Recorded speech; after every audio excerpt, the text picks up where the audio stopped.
Hello and welcome to Park Sport. I'm Harry Royal and here are your sporting headlines. We kick off the show with a South Western football roundup which saw a mixed bag of results for all teams involved.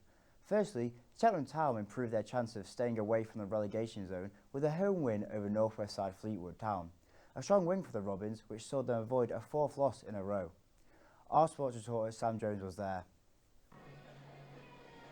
With just one win in their last 5 games, Cheltenham Town went into their game with Fleetwood on Saturday, hoping that they could avoid being dragged into the relegation zone in League One. Manager Wade Elliott needed the whole 3 points if his side were to keep out of the drop zone, and more importantly, if he wanted to make sure he kept his job. The game went off for a perfect start for Elliott, with Caleb Taylor playing a lovely through ball to find former Southampton man Will Ferry down the left-hand side. He beat his man and eventually whipped the ball into the area, which was eventually headed away by the Fishermen's defence. The Robins kept the pressure up as Ryan Jackson made a storming run down the right-hand side, playing a deflected cross into the middle, which was eventually collected by Liam Sercombe. After some tricky footwork, the midfielder got a shot off, which was straight down the neck of the goalkeeper. In need of a goal, who else but Alfie May, who would step up for Cheltenham, scoring a really well-taken right-footed half volley into the corner of the goal to give Cheltenham a well-deserved lead. With just minutes left on the clock, May found himself through on goal. However, this time he was unable to find the back of the net, with goalkeeper Jay Lynch making himself big in the Fleetwood goal. Signs of attacking intent were promising for Cheltenham, something that pleased Elliott after the game. There's one or two tweaks from time to time, but just asked him to be on the front foot, be aggressive.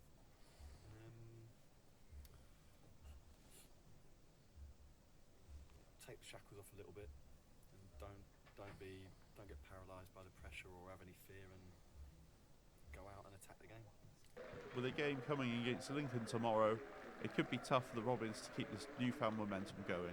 Sam Jones, Park Live Sport. Across the Welsh border and Bristol City didn't have the same success as they lost on the road to resurging Cardiff City, who've won 3 of their last 5 league games.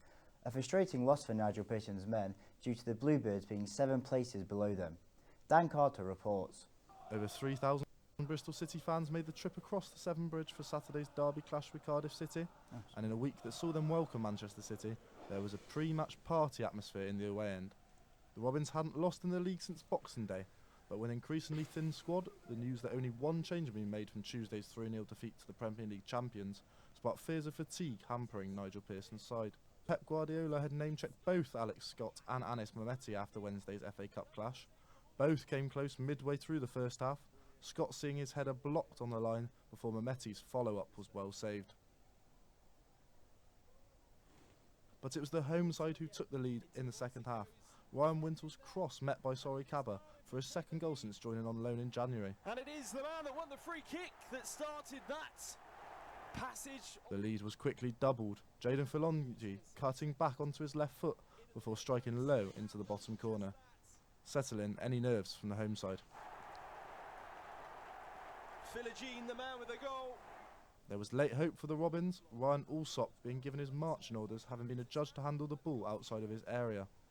Having used all 3 sets of substitutions, defender Perry Ng was forced in goal. Claims it hit him in the chest. They've done all their subs. The Malaysian was left relatively unchallenged in injury time, with the Bluebirds confirming the 3 points would be staying in Wales after Naki Wells's poor header was easily saved. The concerns were mounting for Nigel Pearson as both Joe Williams and Thomas Callis were withdrawn, having picked up injuries in the clash. A frustrating end to the week. You know, we've had 2.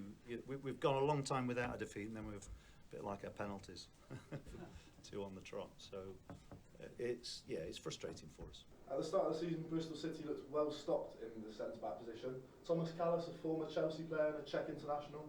Riley Towler, an academy graduate who was starting to impress. Rob Atkinson had signed the year before for a big fee from Oxford United. Tim Closer joined as a free agent but had just signed a new 2-year deal. Zach Viner had managed to find his feet after a difficult season, and Cal Naismith was added having left Luton Town to bolster the defensive ranks. But now, after the loss to Cardiff on Saturday, it's all looking a bit light in defence. Thomas Callis picked up a knee injury in the loss on Saturday. It's unknown how long he'll be out for, but it didn't look good, and he's already missed a big part of this season. Riley Towler had a really impressive loan in the first half of the season to AFC Wimbledon, but because of that he ended up moving to Portsmouth on a permanent transfer. Rob Atkinson picked up a big knee injury away at Sunderland, and as far as we know his season is over and there's a good chance he'll miss a big part of next season. Tim Closer left in January on a free. He barely played in the first half of the season. He did feature in the 3-1 loss to Lincoln in the EFL Cup, but that was his last game. Nigel Pearson didn't want him involved.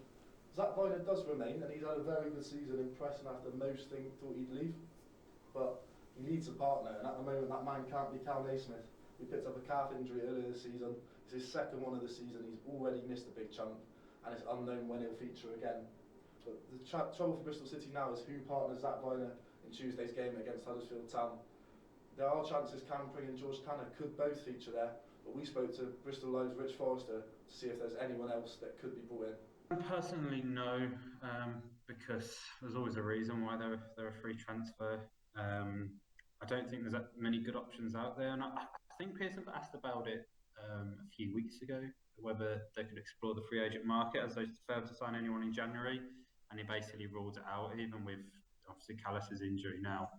I don't think there's any real viable options out there, and then to bring him in with 13 games of the season to go, 13 games of the season to go, they'll have to get up to speed. I don't think it's really worth it, to be honest with you, and they do have a few options there at the moment still. Rich has previously used his fullbacks there. Do you think he's likely to use the likes of Cam Pring again at centre-half? He played there, I think when he broke into the team earlier in the season, when they were playing with the back three, he slotted in and the left of the centre-back, and I think he's the obvious one because Jay De Silva can take his position at left-back.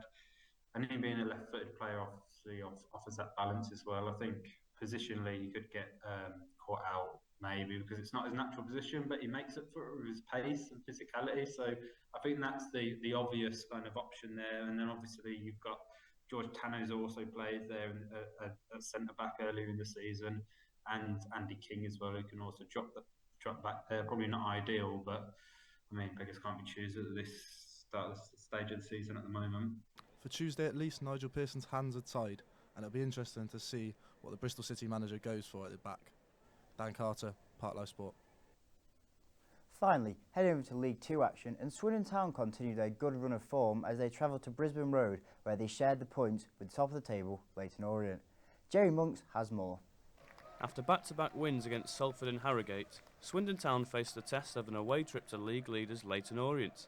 The Robins' task was made more difficult in the 12th minute, when Kieran Sadlier's drilled corner was met by the head of defender Omar Beckles for his third of the season. After going in behind at half-time, Jody Morris' side started the second half with more intensity, and in the 64th minute, their industrial work was rewarded. A dynamic 1-2 with Rushy and Hepburn Murphy saw substitute Jacob Wakeling break clear and smash through a despairing Lawrence Vigouroux. Despite both teams' efforts, the deadlock couldn't be broken, with Hepburn Murphy coming closest to a late winner. Reporter Jack Murphy spoke to the fans after the stalemate. A 1-1 draw, what did you think of that result then? Oh yeah, happy with that, I'll take that all day long. Jody Morris is putting in a proper shift. Mate, we're playing well. Who scored? Wakeling? Great goal. Happy with that, up the town. Here with an Orient fan, 1-1 draw, what did you think of the result? I think if you'd have asked me at half time, I'd have been very disappointed. I thought we were definitely the better team first half, but I think Swindon deserved the point in the end. Second half, they were very good. The well-earned point sees Swindon remain 11th in League 2, with another challenging encounter next Saturday at the county ground to second place Carlisle United.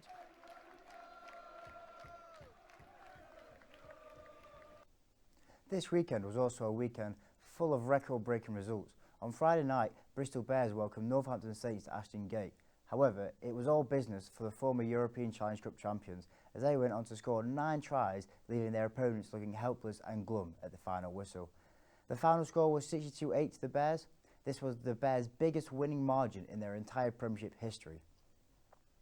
More one-sided encounters continued last night, with Liverpool beating Man United 7-0. It's the biggest ever beating in the history of this northern clash. It also saw Mo Salah become Liverpool's top Premier League goal scorer with 129 goals. He surpasses the likes of Robbie Fowler and Steven Gerrard. In more current news, England cricketers have lost the final one-day international against Bangladesh by 50 runs in Chittagong. Despite the loss, today the world champions still secured a 2-1 series victory. And finally, it was an action-packed weekend of golf across the men's and women's game, from the Arnold Palmer Invitational in Florida to the HSBC Women's Championship in Singapore. Our man, Jerry Monks, has more. We'll start in Florida, where American Kurt Kitayama held off the world's best to win the Arnold Palmer Invitational, and in turn his first PGA Tour title after 3 second-place finishes. The final round was one of the most exhilarating in recent memory, with 8 players being within 1 shot of the lead at several stages of the day. The climax of the 4th designated event in this new-look PGA Tour season saw Rory McIlroy have this birdie putt for the outright lead at 9 under. Now McIlroy had something similar earlier this year at Dubai, but just missing the right side of the hole there, inches away from taking the outright lead. Meanwhile, on the 17th hole, Kitayama had this birdie putt to take an outright lead with 1 hole left to play. Now this was a really tough pin position to get to, right at the back of the green, but Kitayama stuck it there with a 5-iron and holed it to take the lead with 1 hole left to play.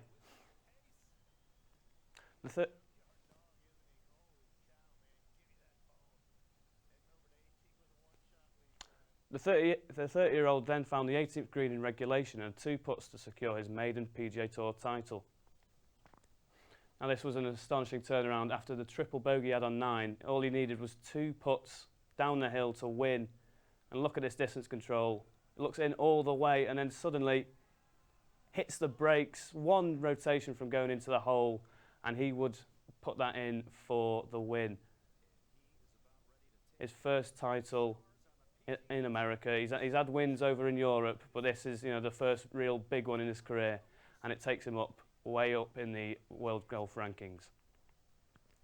And it also sees him qualify for the 151st Open at Royal Liverpool later in July. Now over to Singapore, where South Korea's Ko Jin Young became the first player to retain the HSBC Women's World Championship.